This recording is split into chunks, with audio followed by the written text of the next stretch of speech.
How does one transition from a full-time career to being the six-time crowned winner senior male pickleball player in the world? Great health and competitive spirit help, and there is more. Learn how Scott Moore catapulted into national international fame and ignited family interest with him. We had Ken Brummel-Smith as a guest who talked about COVID, and it was Ken who suggested to us as we brought our meeting to a close that he said, you know what you guys should have? You should have Scott Moore on as one of your featured guests. He's the champion worldwide pickleball player. And Joyce and I are, Joyce and I always hang on as everyone clicks off. And sometimes we go, what did we get ourselves into? And sometimes we go, pickleball? Seriously, pickleball? Well, we are delighted today to have Scott Moore, the senior world champion pickleball player. He is a triple crown pickleball player. And Joyce, if you want to start the video, last week or 2 weeks ago, you won the week and a half ago.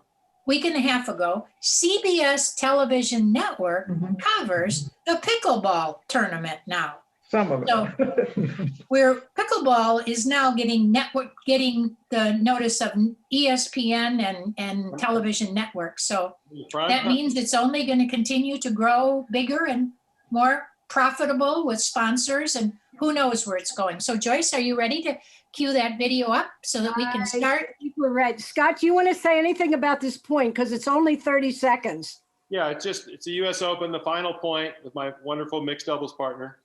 So I'll commentate. Maybe okay, go ahead. Go ahead, let her go, let her roll. This is one of the three major tournaments, by the way. So first of the year, called the US Open. You're not trying to stay alive. 10, 2, Joyce, okay, go ahead. My partner's serving, I'm waiting. Dropped it here, I come to the net, try to get involved. They hit it at me, and I was able to get it down at Dan's feet for the victory. My partner's first ever gold medal. 11-2, did you see the final? First ever US Open championship, so she was ecstatic.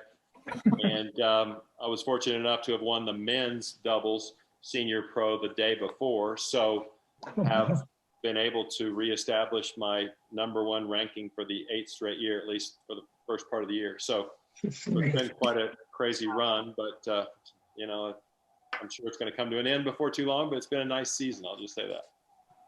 Well, this tournament was in Naples, right? Yes, correct. Okay. All right. So I'm going to start now by just asking you some basic questions, like tell us your background. Where did you grow up? So I was born and raised in Fort Worth, Texas. And basically my parents were into sports. So I think my favorite Christmas present of all time was a ping pong table I got when I was about 6 years old. My dad started playing with me and we just played all the time, and turned out to be the gift that keeps on giving, because I got my kids into ping pong and tennis. My mom got me into tennis and started playing at the country club, and I had an incredible childhood.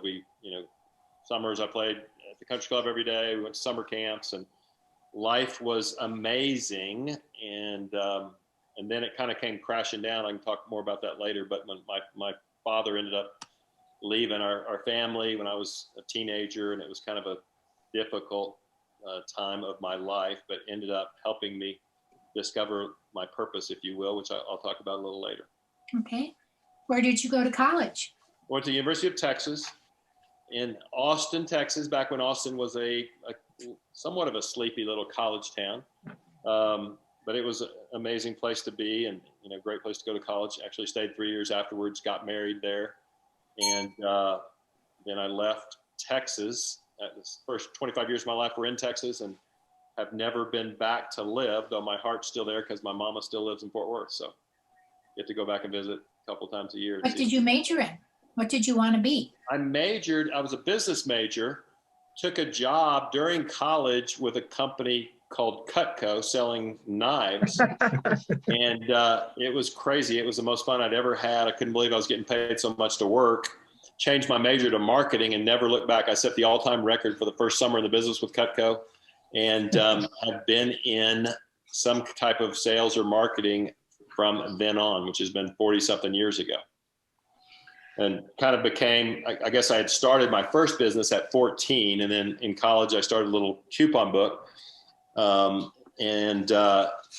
40 years later, I've started 40 plus businesses and describe myself as a serial entrepreneur.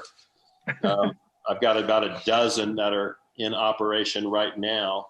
But it's kind of fun. Maybe it's a sickness. I can't help myself, but it enables me to do what I enjoy. And there's a fine line between play and work. I always tell my wife I'm going to work on my pickleball game. And she goes, "What, you're going to play?" I said, "Well, okay. Depends how you look at it, but it's nice when there's such a fine line that you don't know if you're working or playing." So it's been a nice ride. Okay. So when did you get interested in pickleball? When did all that come about? Yeah. So I kind of had the same feeling you did when my friend John Foss, about 2012, so it's been 8.5, 9 years ago, said, "Hey, Scott, I got a new game for you. It's called pickleball." And I thought, pickleball? That sounds like a horrible game. What in the world is that? And not impressed by the name, but he said, "It's got a paddle and a ball." And I said, "Okay, I'm in."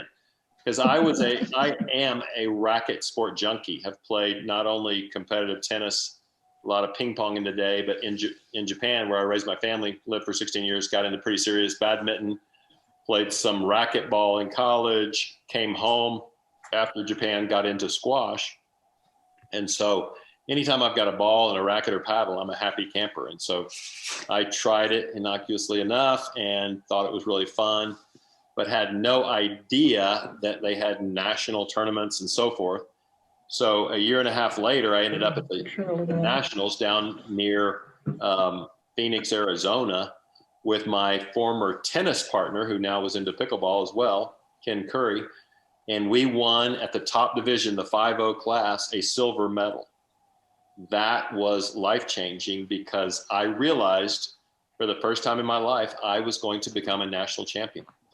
And I could hardly sleep that night, even though we lost. I was like, this is it. I found my new calling, which was really interesting because I was about to be empty nested. And I was like, what am I going to do in my life?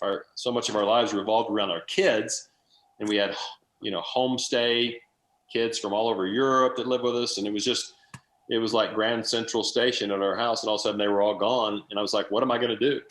And that was about the time that I got into pickleball. And little did I know that it would be such a life enhancing sport and opportunity. Hey, I want to put a pause on pickleball for a moment. We'll come back to it, but I want to go back to your serial entrepreneur. And you say you started about 40 businesses, Right. Some successes, some not. Yes. And right now you have about how many that are operational? I've got about a dozen. I counted the other day. 9 of them are pickleball related. Wow. 3 are not, but yes. Okay. So, All right, so let's talk about the pickleball. Well, no, let's not. Let's go there later. The sport of pickleball has emerged as, my goodness, 674% growth as the fastest growing sport.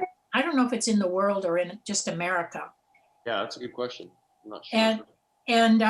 So is pickleball as popular around the world as it is in the United States? No, it has been a U.S. centric game, although over the past 5 to 7 years, my son Daniel, who moved back to Japan, he was the best player in the world from 2014 to 2016, 6-time national champion. Basically took me up on my challenge when he moved back from Africa. And I said to him, I've seen the competition. If you train with me for the next 6 months, we will be national champions. And in 2014, we achieved that goal together, which was really special. He decided in 2016, 2 years later, after having won everything he could win in pickleball, to move back to Japan, where he grew up and loved, and to start pickleball over there, as well as a travel guide business, which he does. He also has a passion for travel. So he has started pickleball in a lot of countries throughout Asia, as well as Kenya. And we have started it in Portugal and a couple other countries, and now have taught in about 25 countries and probably 25 states. So it is spreading quickly around the world. Someday we are guessing it will become an Olympic sport. People love it all over the world, but there's certain challenges logistically in some places where they don't have outside tennis courts or that kind of stuff. But for the most part, people are loving it, and it is booming worldwide. So you said you had 4 businesses that are tied to pickleball. Yeah, I think 9 is more.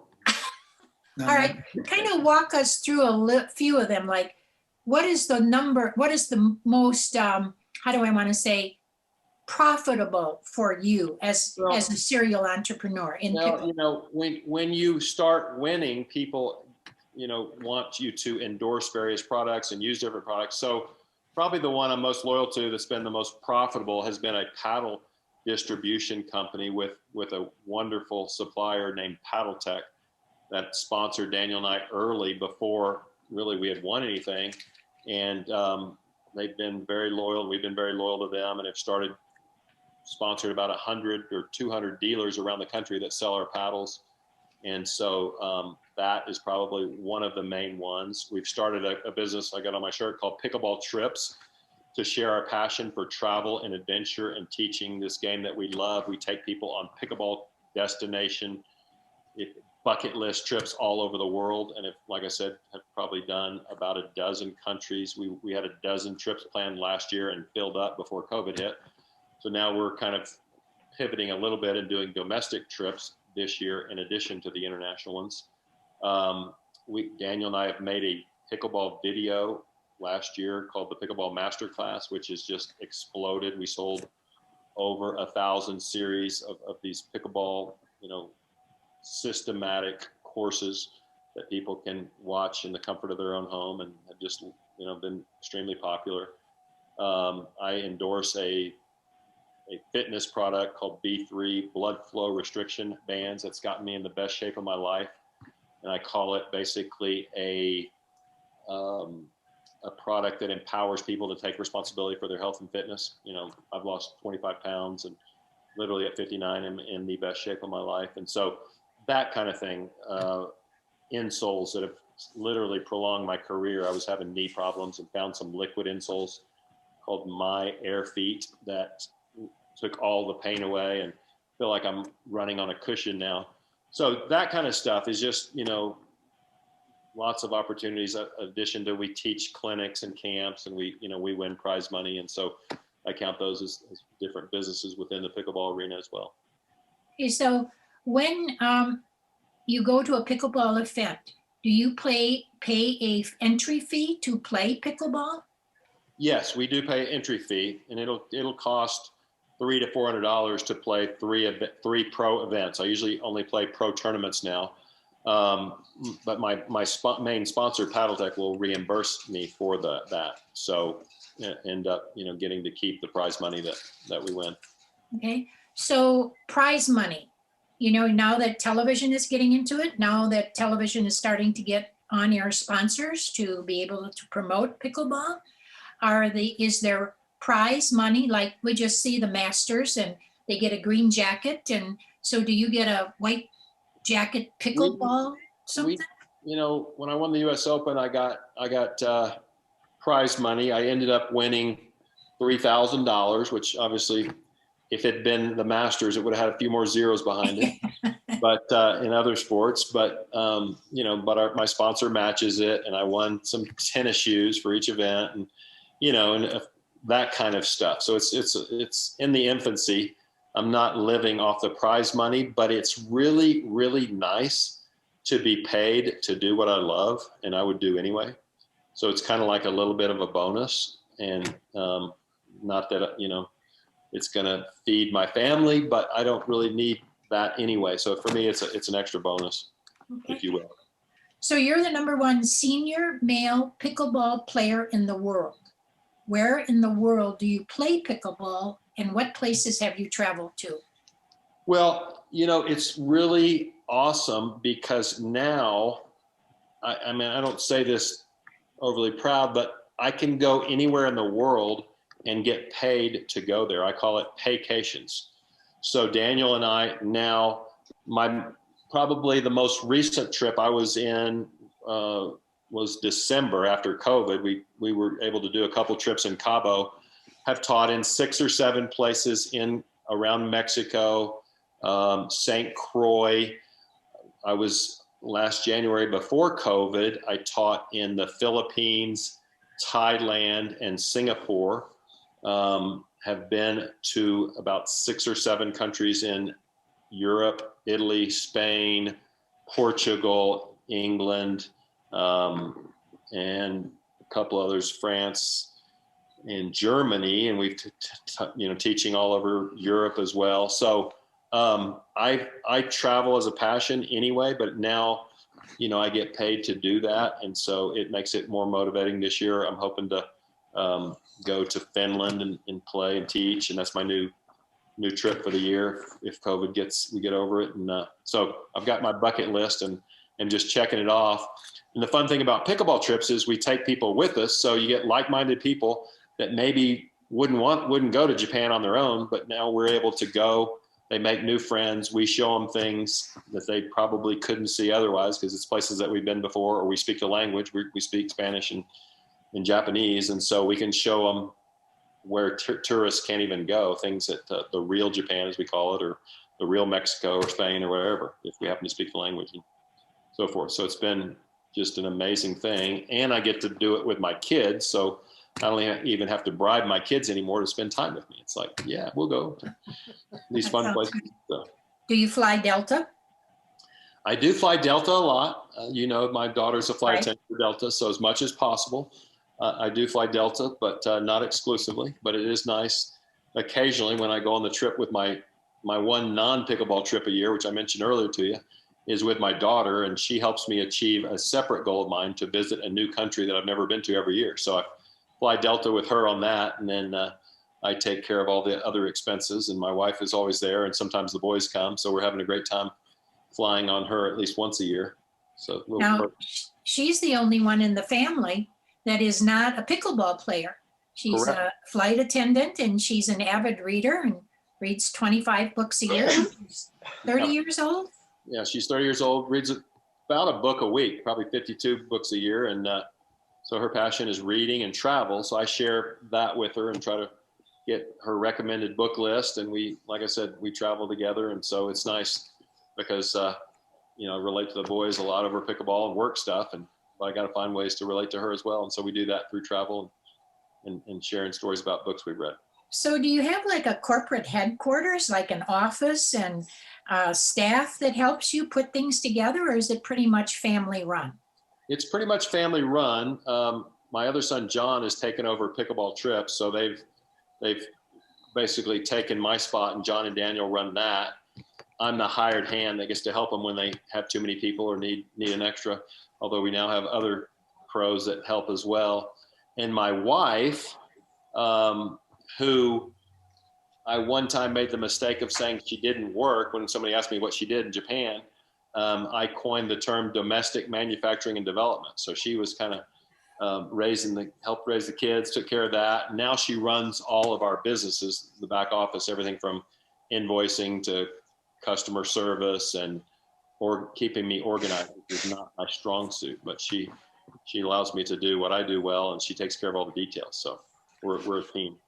So since I have been with ABC television network, now what I see, and you look at the figure skaters that become gold medal winners that suddenly go on to be commentators. Could you see yourself becoming for a CBS or an ESPN, a commentator on the sport of pickleball? Yeah, I actually do get to commentate quite a bit when I'm not playing. And I really do enjoy that. So someday, maybe when I'm not sure I'll ever retire, but I'm not playing the pro circuit.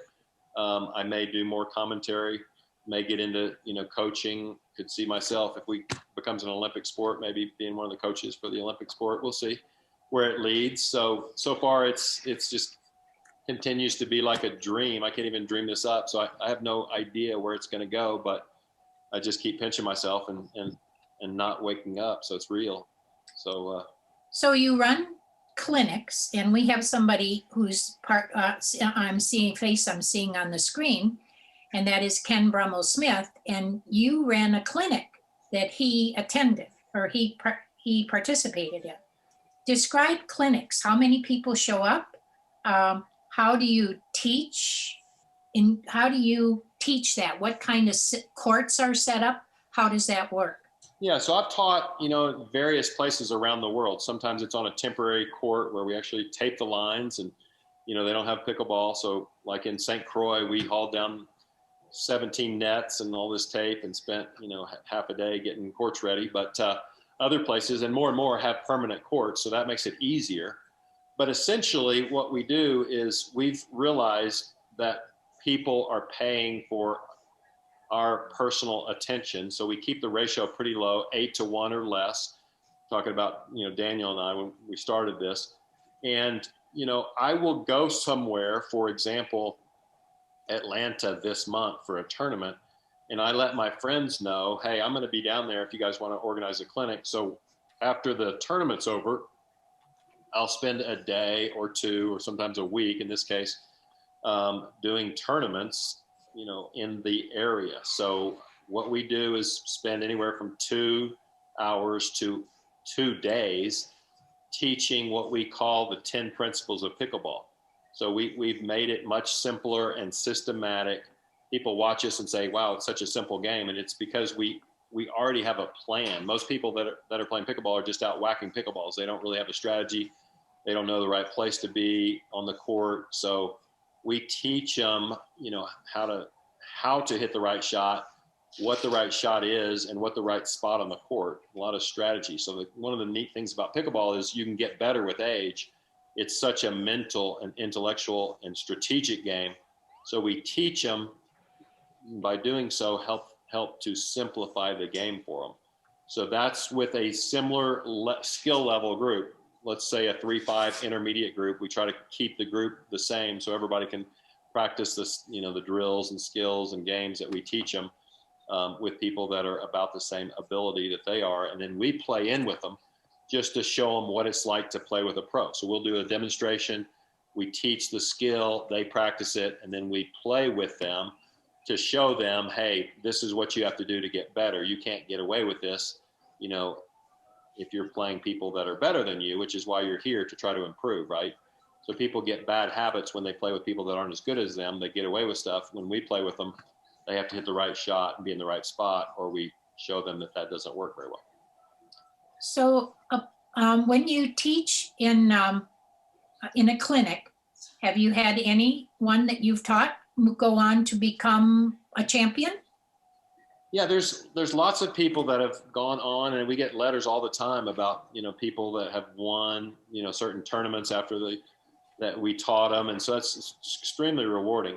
A lot of times we did a little clinic yesterday for some, I'd say, beginner intermediate level. And we actually saw them getting better right before our eyes during a 2-hour clinic. So to get those letters from people that have won, yes, we've had people that have won national championships after we taught them.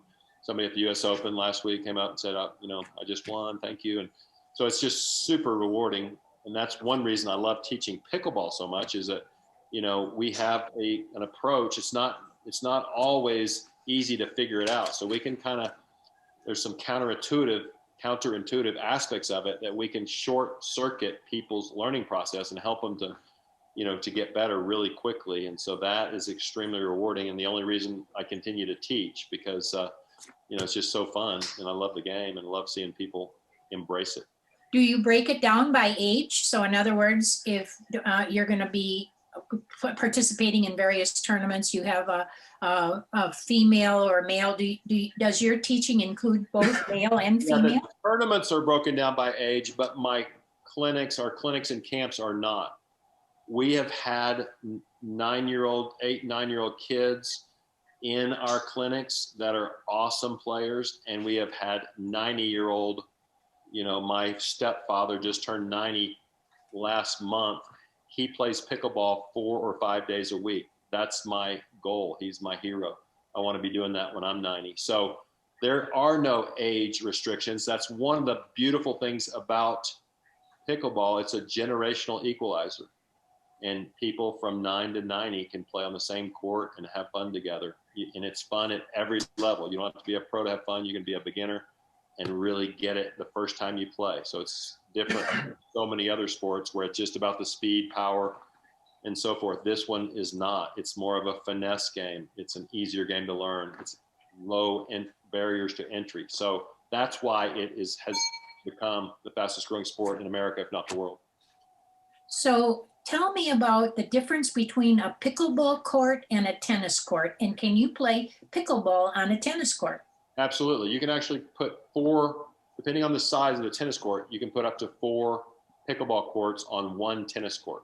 Wow. So we are repurposing tennis courts all over the country. A lot of times you start playing pickleball on a tennis court, and then, for example, the city of Colorado Springs, where I live, saw that there were dozens and dozens and dozens of people every day that wanted to play pickleball, and there were maybe only a dozen people in the whole week that wanted to play tennis. So they repurposed and helped us to convert 5 tennis courts into 15 pickleball courts.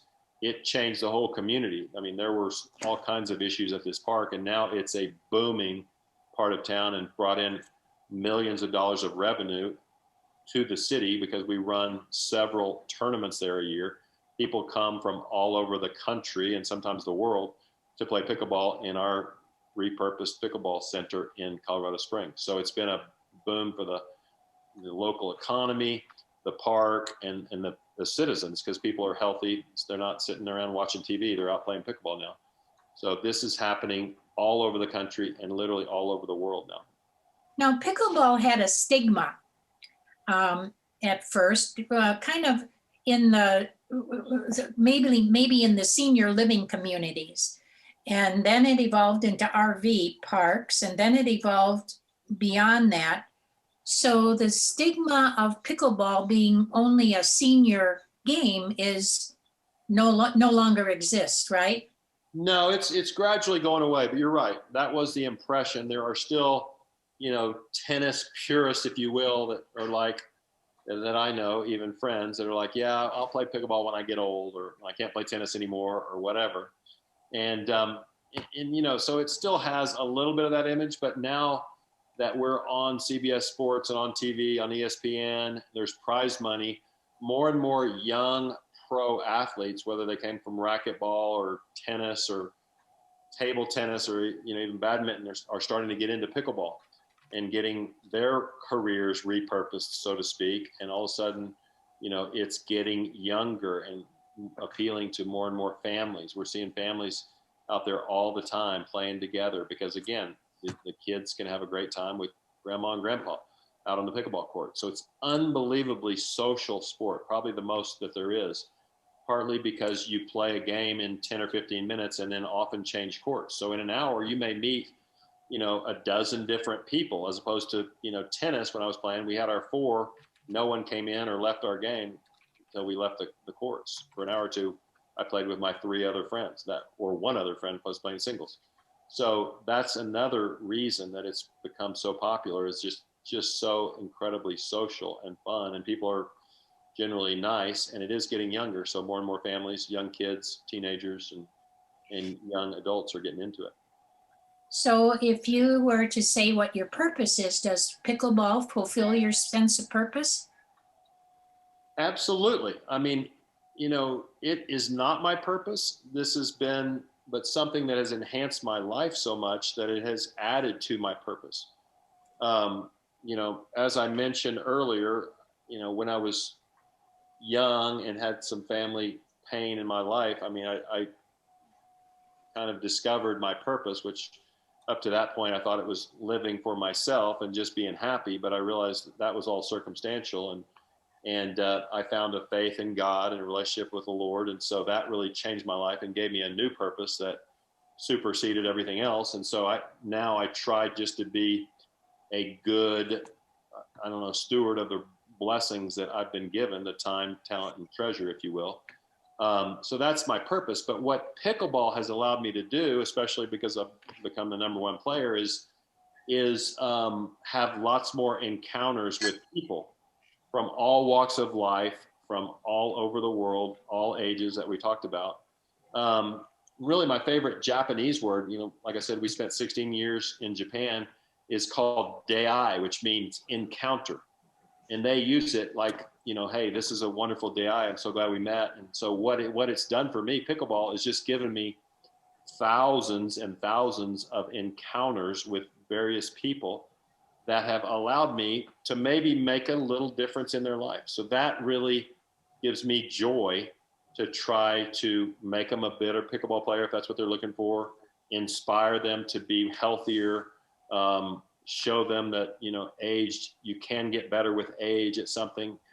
Just because you're getting older doesn't mean, you're finished or you can't compete anymore or whatever it is. Be the best you can be. So it's really about being the best you can be. Pickleball's allowed me to do that. So in that sense, it's fulfilled part of my purpose, and maybe be an inspiration or a help in other people achieving that as well. So that gives me tremendous joy, and I love it. My other favorite Japanese word, by the way, which kind of relates to purpose, is kaizen. Some of you may have heard of it. The best English translation of that is continuous improvement. And that's what the Society of Japan strives to do. And that's what pickleball allows me to do, is on the court to be the best I can be, but also off the court, the best person. And, I've been humbled a lot because I've lost perspective and had to go back and apologize to partners for saying something that wasn't nice, or, referees having a bad attitude when they missed a call. And so pickleball helps me keep it in perspective when I succeed and when I fail. So I've really appreciated that, about it.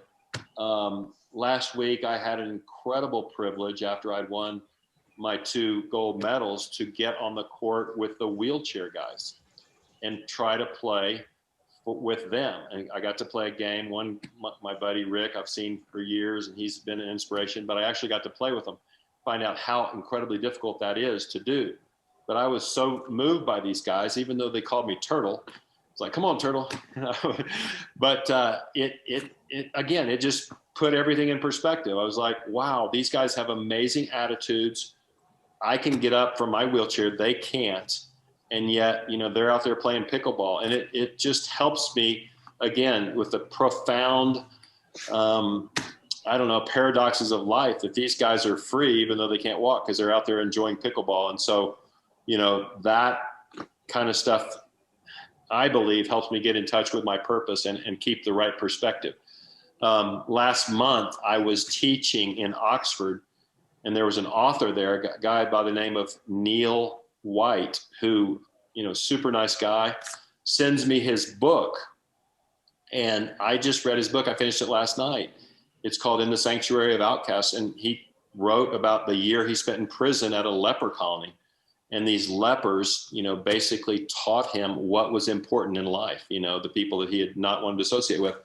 So that I never would have experienced. And just a reminder of what's really important that came because I was teaching pickleball, and a guy sends me his book, and now it's one of my favorite books and an inspiration. And it helps me remind me of what's most important and what my purpose is, to try to make a difference, a positive impact in people's lives. So all that, it's kind of a long answer to your question, but definitely pickleball has, in multiple aspects, helped me to understand better my calling, if you will, what I'm supposed to be doing, what I'm created for. I call a calling, not my vocation, not what I'm paid to do, but what I was created to do. And I believe, I've been gifted for such an opportunity as this, because, otherwise I don't know why, I'm 6'2" and have great reflexes and I'm fast and strong and whatever, but it's not just so people will think Scott Moore's a great guy. If I leave it at that, and even if I'm the most decorated pickleball player in the history of the game, and when, whatever I win, then I think I've missed out on my true purpose, which is try to make a difference in the world. And I'm just trying to use this gift the best that I can do. Well, thank you. You're obviously succeeding at it very well, and inspiring and motivating many fans whose lives you have already touched and whose ass you've already whipped. I'm just stumbling around, but sometimes good things happen when you just get out there, right? Sometimes you just show up, and good things happen. I've been fortunate enough to have some great partners as well. And yeah, so that's one of the secrets of good doubles is find a great partner. So Yeah, you have a secret sauce to find that good double partner. And you look for some things before you sign on to play with that partner. What are the things you look for? well, I think, that's a great question.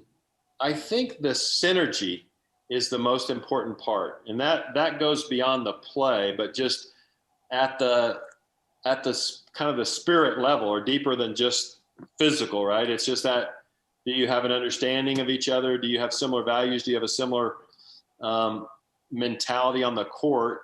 I will have to say my favorite partner of all time is my current mixed doubles partner, Eva Welsher, who is just a warrior like I am. And she just battles and she's tough. She can take my tough love and throw it right back at me if I get too tough. So I love her attitude. She approached me 3 years ago when, I was at the top of the game and she was just breaking in and said, hey, you don't know me, my name's Eva, but my goal is to play with you someday. And I was like, oh, okay. And so she just kept getting better and better, better, better. And last year we played 3 or 4 tournaments together and got 4th and then got 3rd and then won a couple of golds. And now she's a US Open champion and she just keeps on fighting. And we just have that understanding, that we're just out there battling together and we train together. Interestingly enough, they visited her husband and I 2 months ago, Colorado Springs, and looks like my wife and her husband may end up playing some together too, which is really fun. So we're more than partners, but friends as couples with them. And so it's just really been fun to see her become a champion, a US Open champion, and just to have someone that, I just love to be on the court with, and we have each other's backs. And so it's been a real joy lately. I'm going to ask one last question and then we'll turn it open to. Let me say one more thing because I may have lied about that. My all-time favorite partner is my son, Daniel. And my greatest probably pickleball highlight was 2018 Bend Regional, where he and I won the 5-0 19 plus, beat some of the top pros in the world. So that was my all-time greatest highlight. But I can't limit Daniel because he's better than me and he's gracious enough to play 1 tournament a year with me. I also won the Italian Open with my son, John. So those are 2 of my definite favorite highlights. And the last was in 2016 or 2017 on the same day at Nationals when my 85-year-old stepfather won the singles gold medal. I won the 50-plus gold medal, and Daniel won the 19-plus. We had 3 generations of national champions on the same day. So just that kind of legacy and memories are something that I will always cherish. So That's great. What a gift. You've been gifted. You are blessed. I'm very blessed. Yes. I have one last question. Okay. Since pickleball is growing and there are a lot of people who probably haven't picked up a paddle or got little swishy insoles in their shoes so they feel lighter and have taken the health medicine. Right. So what advice would you give to somebody wanting to get into pickleball, to start playing? What do they need to know? I would tell them, be very careful. It's extremely addictive. Now, there are lots of worse things to be addicted to, right? So I'm not saying it's a bad addiction, but they just got to be aware that it may change their life and they may get addicted to this sport because it's more fun than sometimes we deserve to have. And there's great people and you can keep getting better and improving and travel the world and play tournaments. And there's just so much to it that you got to be careful because it can become all consuming. Okay. All right. So with that, I'm going to turn it open and go into kind of a gallery view and open it up to anyone who might have a question for Scott. Great. Paul, you're on. Hi, good morning. Good morning. Good afternoon, Scott. What a great presentation. Thank you for doing that. Talking to you from Connecticut, and 2 questions. One is why the name Pickleball? That was Good question. There's 2 theories on it. One was the name of the dog of the family in Bainbridge, Washington, Bainbridge Island, was named Pickles. And so they kind of named it after the dog was one theory. The other was it's part of a boat, like I can't remember the rowing type boat that, has a pickler or something on it that was named after that. So I actually don't know what the honest answer is. There's a lot of controversy, but it's one of those two reasons. So we could make up whatever we want then, really. Probably. The other question I have, I'm enthusiastic about what you're talking about, and I do a fair amount of not-for-profit charity work. Have you seen tournaments as fundraisers using pickleball as the medium? Absolutely. Yeah. One of my good friends, Jeff Donovan, has a PTSD tournament that I've supported in Salt Lake City, Utah, every June, and we're seeing lots of other, good causes and non-profitable tournaments. Everything from, ministry organizations using it to cancer fundraisers and so forth. So yes, more and more happening, and I love that, and I think it's going to continue to grow. A lot of tournaments will have a raffle and give them away to the local food bank or whatever. I'd really like to be in touch with some of those folks who've done that, so to not reinvent the wheel, if we can get one of these established here in Connecticut. Yeah, absolutely. Send me an email, pickleballscott@gmail.com, and I'll connect you to some people I know that are doing that. So I think, we need to do more and more of that, and I love that. Susan Van Wickle, you have your hand up. What would you like to ask Scott? In California.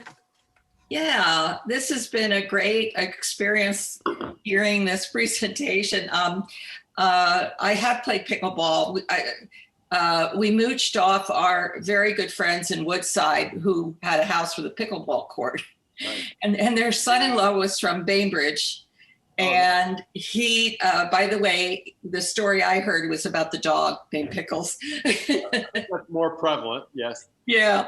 So he was playing over there all the time. And what I love about pickleball is, you're right, it's so social. There could be maybe 20 of us there for a barbecue. We just keep going in and out. And the losers go off the court. And right. Yeah, it is so much fun. But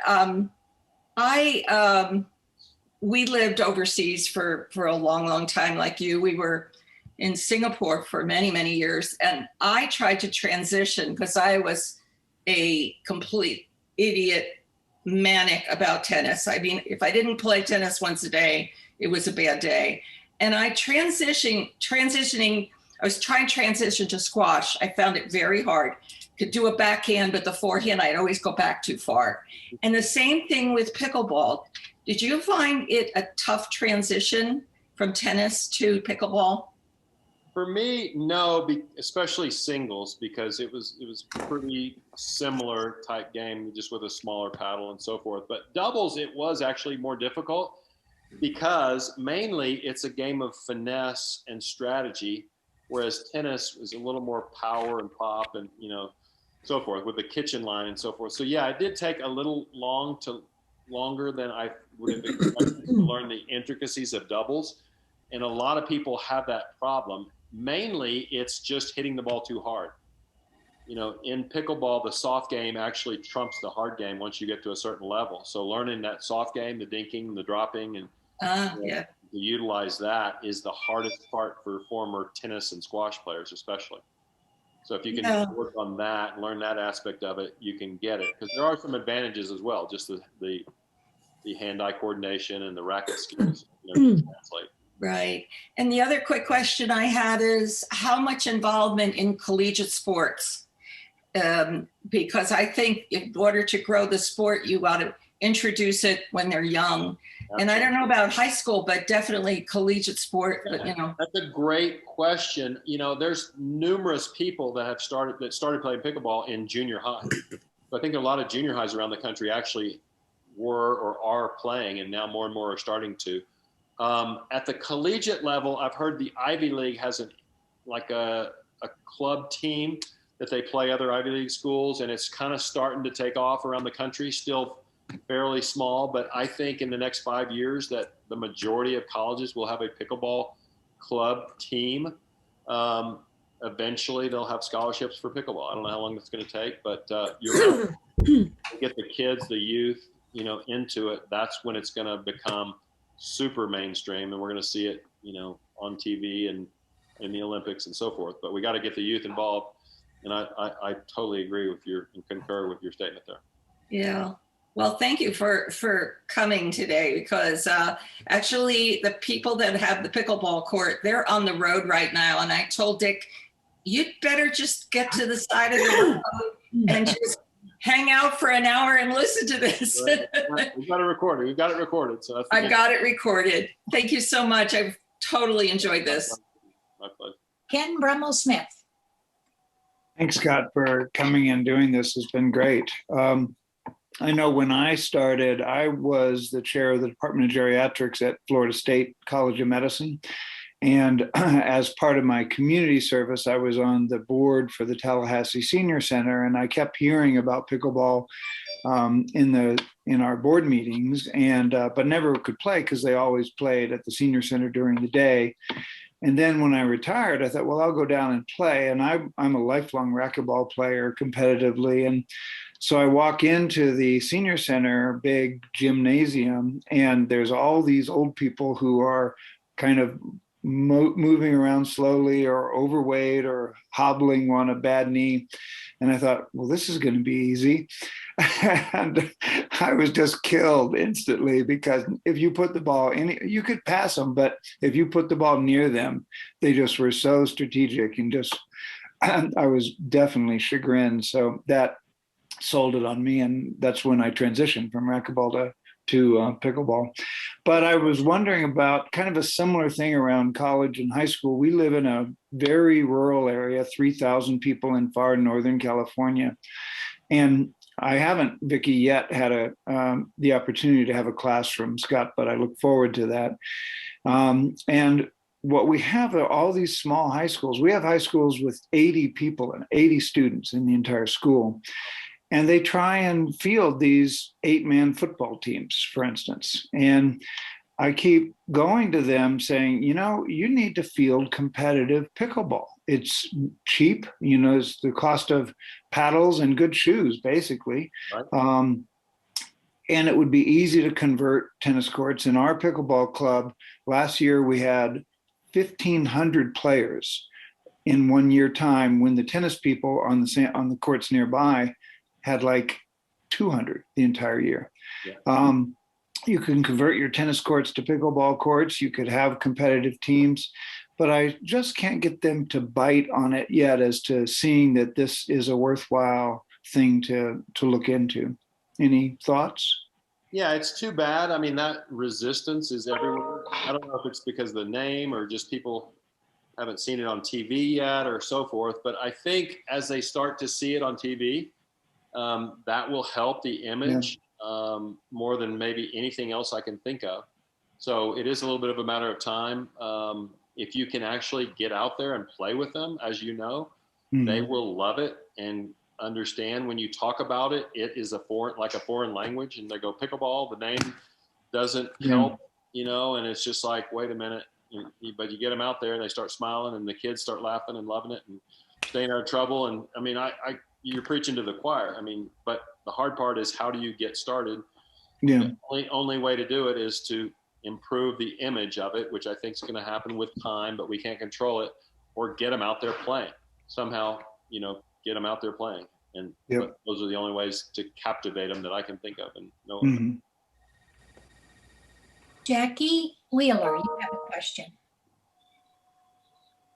Hi there, Scott. Thank you. This is fascinating. I have a 54-year-old niece that's getting certified as a pickleball instructor. She already teaches and coaches tennis. Nice. I don't know who would be the certifying entity. Is that you? No, there are 3 or so different entities that certify pickleball instructors now. One of them is like the PPR that has to do with tennis, and a couple of independent ones. One of them is the International Federation of Pickleball, the IFP. But yeah, there's several certifying agencies that are really good and do a good job with that. Have a standardization, teaching principles, and so forth. Well, I've been texting with her during during your presentation, actually, and I'm in the Boston area, and she's on the South Shore of Boston. And I have to say, in my town of Wellesley, Massachusetts, I know that pickleball was starting off in the gym, as someone else was describing, and I think we're not there yet. But I can't imagine. And my niece again was saying they just made 4 pickleball courts out of a tennis court at the local Y. I was also going to just mention that Northeastern University, where I did my MBA at 50, has launched something called Squash Busters for targeting inner city youth. And I just thought that was such a great, catchy name, but I can see pickleball being a wonderful way to be in urban environments. It takes up so much less space, for one. And I was wondering if you do any of in your clinics, do you do any pro bono kinds of things with kids? Yes. I mean, we haven't gone out of our way, but we've had people approach us with certain kids that wanted to come and be part of it. And absolutely, we do pro bono, free clinic for them, provide them paddles. We provide paddles for schools. A lot of foreign countries that have wanted to start it, we provide paddles for them. Just whatever we can to get it started. We try to make a little difference. So yes, absolutely.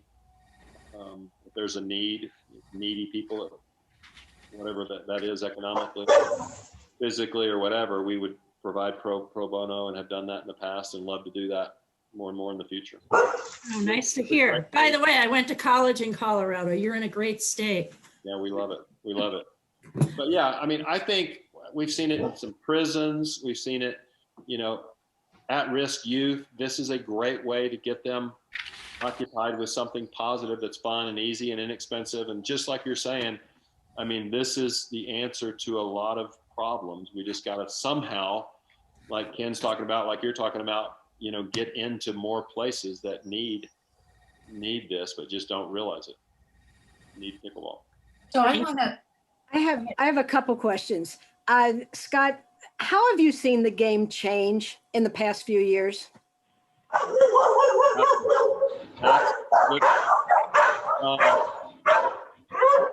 So essentially, when we first went to nationals in 2014, there was probably 500,000 people playing pickleball. And we were able, my son Daniel and I, because we're super athletic and whatever, to become the #1 players in the world in 6 months. Now the athleticism and the competition and the, at every level has gotten so much more competitive and athletic that it's amazing. So the level of play has just gone through the roof. The exposure, has gone through the roof. People now, normal people have heard of pickleball. We've gone from 1 pro tournament a year to over 40. We have 2 different tours. I can't even play all the pro tournaments anymore. There's 40 pro tournaments. I'm only playing half of them.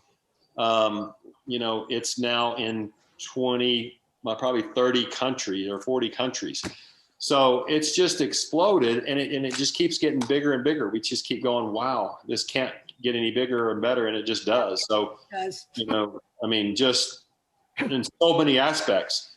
I mean, like you said, there's pickleball clubs that have 2,000 members, and the tennis club has 200 in places like Pebble Creek retirement community in Arizona. And so we're just seeing that kind of thing over and over and over again. And, it's really been fascinating to watch it grow. Okay. And one last question. Your wife, Susan, I understand, is also a very good pickleball player. Do you two ever play together? People ask me that, and we do socially occasionally. She's wise and would answer that she doesn't want to play with me. And so she knows I'm very competitive, and she is a very good player in her own right. She's actually won a silver medal at the 4-5 level, which is pretty high intermediate at nationals in 2017. But she also watched Daniel and I in 2014 in our first tournament, first match ever. We played the defending national champions and #1 seeds at the Tournament of Champions, and we beat them. And she watched, I think, somewhat in amazement. I know everyone else was kind of amazed, and decided she was either going to play pickleball or probably be a pickleball widow, because this was not a passing fad for Daniel and I. So to her credit, she started playing, and now goes with me to half the tournaments I go to, travels with me all over the world. She organizes it. She has her own group of people that she plays with that are intermediates. I play with the pros. At night, we all go out together and have a good time anywhere that we are all over the world. So she has figured it out without having the pressure of playing with me, and the pressure on our marriage that it would be. So we've decided to stay married rather than play together, and yet try to make the best of it in the fact that we share friends and we share trips and everything else. It's just not playing together per se. Good answer. So I see. I could choose one or the other. I'm choosing to stay married. So yeah. I see two people who are married, and they've gotten into pickleball, and that's Kathy and Joe here, who have really been, I've watched their facial expression as they're listening to Scott. So I just have a question as to, based on your entry into pickleball, what stage are you at? Do you play together as a couple? And what keeps you interested in the game? We started playing pickleball when we moved to Willow Valley Communities in Lancaster, Pennsylvania, 4 years ago almost. And yes, we do play together. We also wallpaper and whitewater canoe together. So we are relatively compatible. And Joe has played singles, and we both play women's doubles and men's doubles. And we like it. We just took a clinic at the local Y, which was the first place we saw a clinic. And so we're trying to get better. And that's what keeps us going. I have tremendous respect for you if you can play together as a couple. That's all I'm saying. Whatever level it is, you're doing better than I can do. So good job. Okay. Anyone else want to ask Scott a question before we? Okay. Oh, how do you convert a tennis court to pickleball? Because I have a friend who has a tennis court, and I wanted to tell them about this. There's different aspects of it. You can actually play over the existing tennis court. Okay. I'm sorry, net, and just Yeah.